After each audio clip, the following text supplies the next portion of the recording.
They say you can't smell dignity, but I swear, on that rainy Thursday afternoon, it clung to her like Chanel number 5. Even though her coat was ripped at the seams, even though her shoes had given up 2 winters ago, she carried herself like someone who'd once had the world worship at her feet, and perhaps still expected it to. I was plating a rack of lamb with saffron risotto when she stumbled in. The maitre d', Julian, caught her before I did. "Excuse me, ma'am," he said, the word ma'am curdling on his tongue. "This establishment isn't equipped to serve your needs." Her eyes lifted slowly, and for a second, the air turned sharp. She didn't argue. She just looked at him the way a retired general might look at a boy pretending to hold a sword. Julian puffed up. "If you need assistance, there's a shelter 2 blocks down." She turned. No protest, just a small, mocking half smile, as if she'd seen this play before, and the actors weren't very convincing. I watched her from the kitchen window, the steam from the ovens clouding my vision. Something scratched at the back of my mind. A whisper, a headline, a photo. My hand stopped moving. That wasn't just anyone, that was her. You might want to stay for what happens next. Flashback. 2 years earlier, I was still burning risotto and pretending to like kale when I first heard the name Isadora Wren. The Fork, they used to call her, a legend of the food world. Critics feared her, chefs dreaded her, owners adored her, until they didn't. Her reviews were precise, poetic, and surgical. A single phrase from her could bankrupt you by brunch. Then she disappeared. Some said retirement, others said scandal. One rumor claimed she'd been institutionalized after a breakdown involving a spoiled foie gras. I never believed any of it. Legends don't just vanish. They hide in plain sight. Cut back to the present. I wiped my hands, removed my apron, and walked out front. "Julian," I said, calm but cold, "what just happened?" He was already resetting the table she'd hovered near. "Vagrant," he muttered. "Smelled like diesel and lilac. God knows what diseases." I held up a hand. "Don't." He blinked. "You're not seriously—" I was already pushing through the doors. Rain slapped me like an accusation. She hadn't gone far. Just enough to be out of sight. Enough to avoid becoming a spectacle. I approached, cautious, like she might vanish if I moved too fast. "Ma'am," I said, would you consider coming back in as my guest?" She turned, one eyebrow cocked like a weapon. "Why?" Her voice was hoarse velvet. "You want to be the hero in your own redemption arc?" A pause. Then, seeing the panic in my face, she chuckled. A dry rasp of mirth. "You recognize me, didn't you?" And there it was. I nodded. She sighed. "It had to be a chef. You people have an overdeveloped sense of poetic justice." We returned together, and the silence inside the restaurant, when I held the door open for her, could have frozen the risotto mid-simmer. Julian blinked at her like she was a glitch in the Matrix. She ignored him entirely. I sat her at table 7, our best view of the kitchen. She watched me cook. I could feel her eyes in the back of my skull, evaluating every flick of the wrist, every pinch of salt. When the dish was ready, I brought it myself. Wild mushroom bisque, thyme oil, truffle cream. I held my breath as she lifted the spoon. Her expression didn't change. No moans, no sighs, just a slow blink. "Decent." Then a beat. "Tell me why your mirepoix has too much carrot." I nearly laughed. It was like being judged by a ghost. She wasn't even eating the soup. She was listening to it. Julian hovered nearby, red-faced.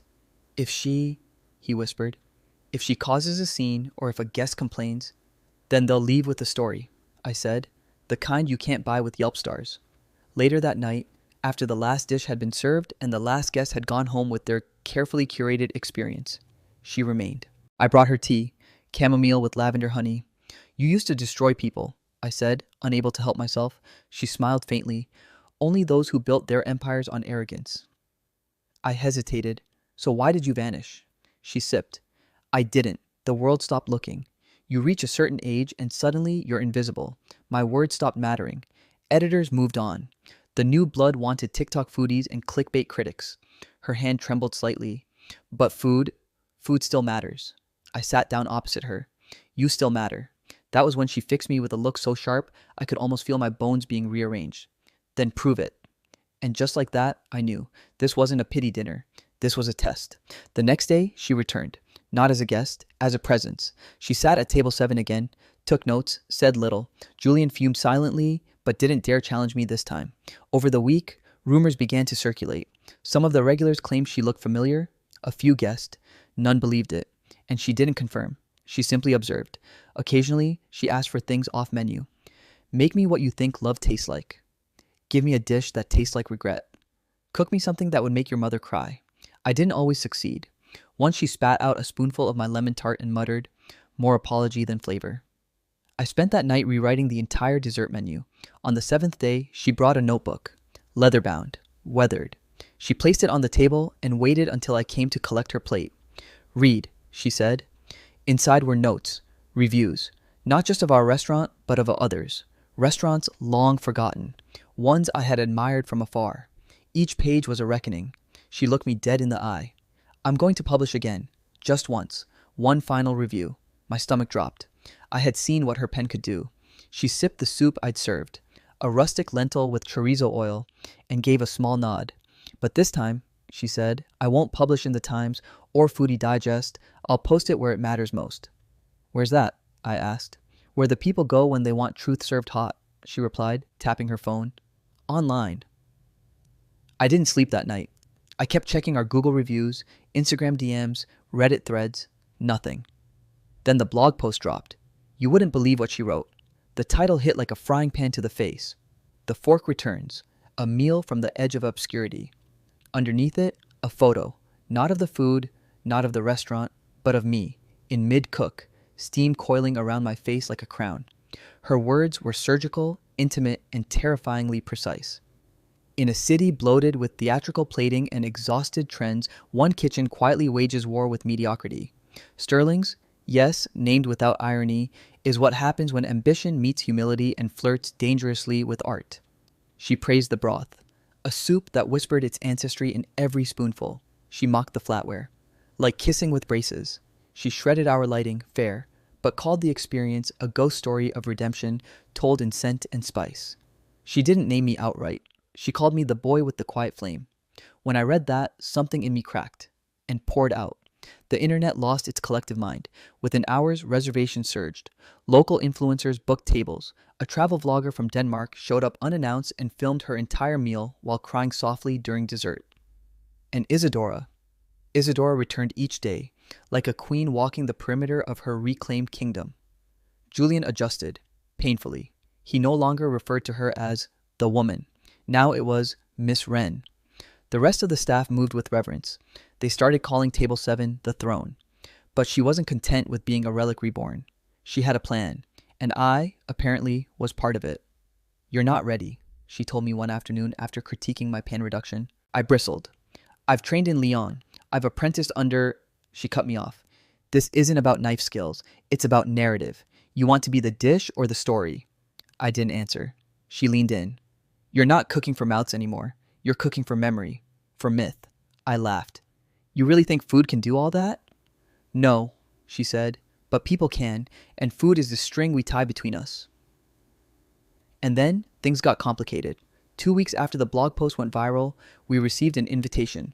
The Everest Club, a secretive society of elite restaurateurs and critics, known for blackballing anyone who dared challenge their version of culinary orthodoxy. Their annual gala was a cross between an awards show and a gladiator match. And they had invited me. It was a trap. I knew it. Isadora confirmed it. They don't invite newcomers, they summon threats. I asked why they hated her so much. She exhaled like she'd been holding that answer for years. Because I told the truth. Because I refused to praise undercooked dogma served on reclaimed barnwood. Her smile didn't reach her eyes. And because I exposed their little club as a cartel of mediocrity. The invitation sat on my counter like a dare. Julian begged me not to go. They'll eat you alive, he said, politely, with truffle oil. I asked Isadora if she'd go with me. She said no. This has to be your war, she told me. I've already been crucified once. They'll expect me. They won't expect you. She handed me an envelope.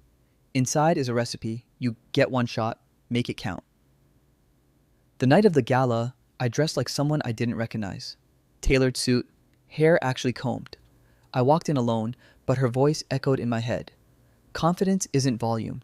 It's stillness under scrutiny. The ballroom was a hive of curated charm. Everyone smiled with teeth and stared like wolves in silk. I was seated near the back.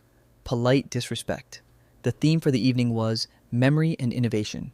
We each had to present a single dish that embodied both. As the courses rolled out, I tasted genius and fraud in equal measure. One plate featured edible origami. Another was a deconstructed shepherd's pie, which mostly tasted like edible shame. Then it was my turn. I stepped into the center kitchen, a dramatic, open arena with cameras, mirrors, and audience commentary like a twisted cooking game show. I opened the envelope. Inside, a recipe in Isadora's spidery handwriting. Lamb ragu, as simple as grief. That was it. No garnish, no flourish, just lamb, tomato, rosemary, and patience. I panicked. This wasn't innovation. This was Sunday dinner. And then I understood. She was daring them to remember what food was for.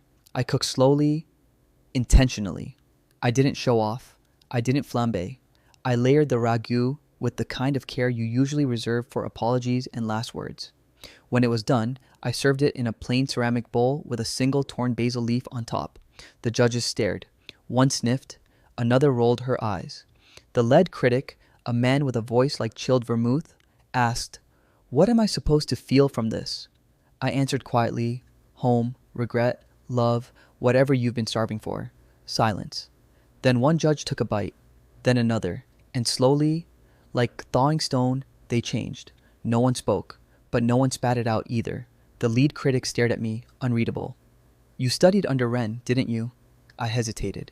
"I learned from her, but this dish? This is mine."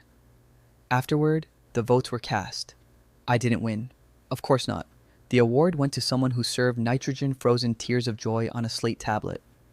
But as I left, a woman I didn't recognize slipped me a card. "We've been waiting for someone like you," she said. On the back, it simply read, "The Honest Fork Society." I never even knew they existed. When I returned to the restaurant the next morning, Isadora was already at table 7, sipping tea. She didn't ask how it went, just gave me the smallest nod. Approval without flattery. "I see you used the basil," she murmured. I almost didn't. Exactly why it mattered. Then she handed me another envelope. "This one's not a recipe," she said. "It's a list of names." "What names?" She smiled. "The ones who buried me." There's a moment, after the tide turns but before the wreckage settles, where you can feel the shift in the air, like gravity itself has changed sides. That's how it felt holding that envelope. The names inside weren't just enemies, they were architects of silence. Editors, chefs, PR giants, people who had nudged Isadora out of frame, pixel by pixel, until the world forgot who'd shaped the lens. I opened it with reverence and a flicker of revenge. Not for blood, for balance. She pointed to the top one. "Start there. He owns 3 restaurants and a lifestyle blog. Calls himself a food revolutionary, but his menus are curated by interns." Her voice dry as burnt toast. "He once printed my entire review, line for line, on his bathroom wall. Called it a joke." I looked up. "So what do we do?" "We feed him," she said. "The truth. On a plate." And that became our mission. Each name was a challenge. We didn't confront them with scandal. We invited them to dine. No fanfare, no hint of her presence. Just the food. The kind that made you confront yourself. The kind that tasted like memory dressed in clarity. And slowly, one by one, they cracked. Some didn't recognize her. That was part of the power. Stripped of legend, she became unavoidable. They complimented dishes she'd inspired. One even used the word Wren-like without realizing she was 10 feet away, sipping tea and watching him fumble his legacy with a fork. The stories began to leak. Whispers turned into Reddit threads. TikTok speculated. Is the fork back? Who's behind Sterling's? One night, someone snapped a blurry photo of her in the dining room, posted it with the caption, "She looks like a ghost tasting heaven." And then the inevitable happened. He showed up. Dominic Van, the man who'd publicly discredited Isadora a decade ago, twisting her mental health into a punchline on morning television. He had a face like plastic smugness and a voice that sounded like money rehearsing empathy. He came unannounced, dressed like someone who owned the idea of taste. Julian froze. "Do we serve him?" he asked. Isadora didn't blink. "We do." I cooked it myself. A dish she'd once described as a culinary lullaby. Braised short rib, celeriac puree, winter greens in burnt butter. Simple. Devastating. When he took the first bite, his jaw stopped moving. His hand stilled. He didn't speak. When he finished, he asked to meet the chef. I walked out. He looked me over. "You're the boy," he said. "The one from the blog?" I nodded. "I am." "Impressive," he said. "I know talent. Maybe I can help you." I smiled. "You already have." And then I stepped aside. Isadora stood, calm, composed, terrifying. His face paled. You. Yes, she said. Me. I thought. You hoped, she corrected. But here I am, still tasting, still telling the truth. He laughed, weakly. You're trying to ruin me. No, she said. I'm reminding you of the taste of consequence. Then she turned to me. I'm done here. That was the last night she came in. For a while, I waited, half expecting her at table 7, but she vanished like mist over a simmering pot. No goodbye, just silence. And then, a package arrived, wrapped in brown paper, sealed with wax. Inside, her original notebooks, reviews from decades ago, many unpublished, notes on chefs, dishes, disasters, and a letter. You don't need my name anymore. You've made your own. But the work, our work, isn't finished. Let this be your compass. And remember, flavor is memory. Serve both. I.W. I stared at the pages. Some were stained with time, others sharp as ever, but all of them pulsed with a kind of moral clarity I'd rarely seen in critics or chefs. She hadn't just judged food. She'd judged intention, integrity, courage. We framed the first review and hung it near the kitchen, a quiet rebellion against the noise of trends and spectacle. People started coming in just to read it, to taste what she'd once tasted. And the story spread, not because we bought ads, but because truth has a flavor you can't fake. One day, a young chef walked in, notebook trembling in her hand. I heard this is where the fork came back, she said. I want to learn what she knew. I handed her an apron. Then start with the carrots. And listen, food talks. You just have to know when it's whispering. Outside, the city moved on. Faster, louder, flashier. But inside, our kitchen stayed quiet, focused, defiant. And table 7, still there, always reserved, sometimes empty, sometimes occupied by someone who just needed a second chance. I still hear her sometimes, in the steam, in the silence between courses, in the pause before a guest says, that reminded me of something I thought I forgot. She wasn't just a critic, she was a force, and now that force belongs to all of us. So if you ever see a woman in a tattered coat, smiling like she knows your secrets, maybe don't turn her away. She might be there to remind you who you are, or worse, for you, who you used to be.